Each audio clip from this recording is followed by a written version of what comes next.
Hi friends, welcome back to our channel. இன்னைக்கு இந்திராஸ் கிச்சனில் என்ன பார்க்க போகிறோம்னா 7 கப் பர்ஃபி. வாங்க வீடியோக்குள்ளே போகலாம். கொஞ்சமாக முந்திரியும் கொஞ்சமாக பாதாம் இது ரெண்டுத்தையும் அரைச்சி தனியாக எடுத்து வச்சுக்கலாம். ஒரு கப் அளவுக்கு கடலை மாவு எடுத்து வச்சுக்கோங்க. பேன் வச்சுட்டு எடுத்து வச்ச பேசன் ஃப்ளாரை இதில் ஆட் பண்ணிக்கோங்க. லைட்டாக ரோஸ்ட் பண்ணிக்கோங்க.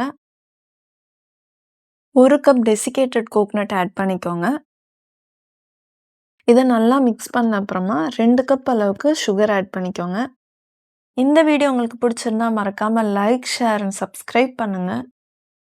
அதையும் நல்லா மிக்ஸ் பண்ணிட்டு ஒரு கப் அளவுக்கு பால் ஆட் பண்ணிக்கோங்க.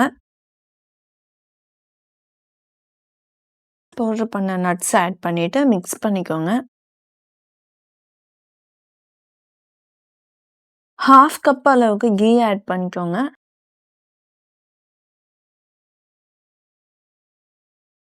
கொஞ்சமா ஏலக்காய் தூளை இது மேலே தூவிக்கோங்க. ஸ்டவ் ஆஃப் பண்ணிட்டு ஒரு ட்ரேல கீயை கிரீஸ் பண்ணி வச்சுக்கோங்க. அதில் இதை மாற்றிடுங்க. இப்போ பீஸ் போட்டு ரெடி பண்ணி வச்சுக்கலாம். டேஸ்டான 7 கப் பர்ஃபி ரெடி ஆயிடுச்சு. நீங்களும் ட்ரை பண்ணி பாருங்கள். நெக்ஸ்ட் வீடியோவில் பார்க்கலாம்.